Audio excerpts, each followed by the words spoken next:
4.5 లక్షలు లేని వాళ్ళు ఈ రోజుల్లోనైతే 4.5 లక్షలు లేని వాళ్ళు ఉన్నారు. సపోజ్ చేసి 4.5 పెట్టినా 50 లక్షలు వస్తాయి. మనం ఏం చేసినా కూడా నేను ఫుల్ లెక్కలు చేసినాను. ఏం చేసినా కూడా 12 ఏళ్ళకి 20 లక్షలు రావట్లేదు. ఆ 4.5ను కింద మీద మీద కింద ఎన్ని వడ్డీలు కట్టినా కూడా 20-25 లక్షలు రావట్లేదు. మనకి 50 వస్తున్నాయి అంటే ఎక్కువే.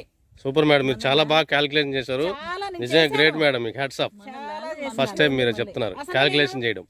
పావు ఎకరానికి నేను పావు ఎకరం తీసుకున్నాని వచ్చాను. పావు ఎకరానికి 8.5 నేను ఎంత లెక్క చేసినా కూడా 40 కాటలేదు 12 ఏళ్ళకి.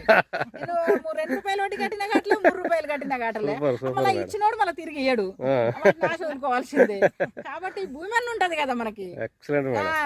కోటి కాదు, నాకు 50 లక్షలు ఇచ్చినా ఎక్కువనే అనిపిస్తుంది. అసలు మనం పెట్టిన పెట్టుబడికి క్యాలిక్యులేట్ చేసిన నేను 12 సంవత్సరాలకి 40 నువ్వు ఏ 3 రూపాయలు వడ్డీ కట్టినా 30-40 కాటలేవు. వాడు రెగ్యులర్ గా ఇస్తే తీసుకున్నాడు మళ్ళా. కాబట్టి మనకు భూమి ఉంటుంది, మన దాంట్లోనే చెట్లు పెరుగుతున్నాయి కాబట్టి పెంచినందుకు వాళ్ళకి సగము మనకు సగము. భూమి వాల్యూ కూడా ఇప్పుడు కోటి ఇస్తారనేది కూడా 2020 లెక్కల ప్రకారం, 2020లో ఉన్న వాల్యూ రేటు ఎర్రచందనం ప్రకారం. ఇంకా మరి 12 ఏంటంటే 2000 ఇప్పటికి ఇప్పుడు 2025 కాబట్టి 12 ఏంటంటే 2037 వస్తుంది. 37కి ఎర్రచందనం రేట్ ఎక్కడ ఉంటుందో దాన్ని బట్టి ఇంకా మనకు కోటి అన్నాడే 2 కోట్లు రావచ్చు. పావు ఎకరానికి వాల్యూ ఎక్కువనే ఉంటది కానీ తగ్గదు కదా. కాబట్టి మనం దాంట్లో ఏం లాస్ అయ్యేది లేదు, భయపడేది లేదు. కాబట్టి అప్పుడు మనకు తీరినప్పుడు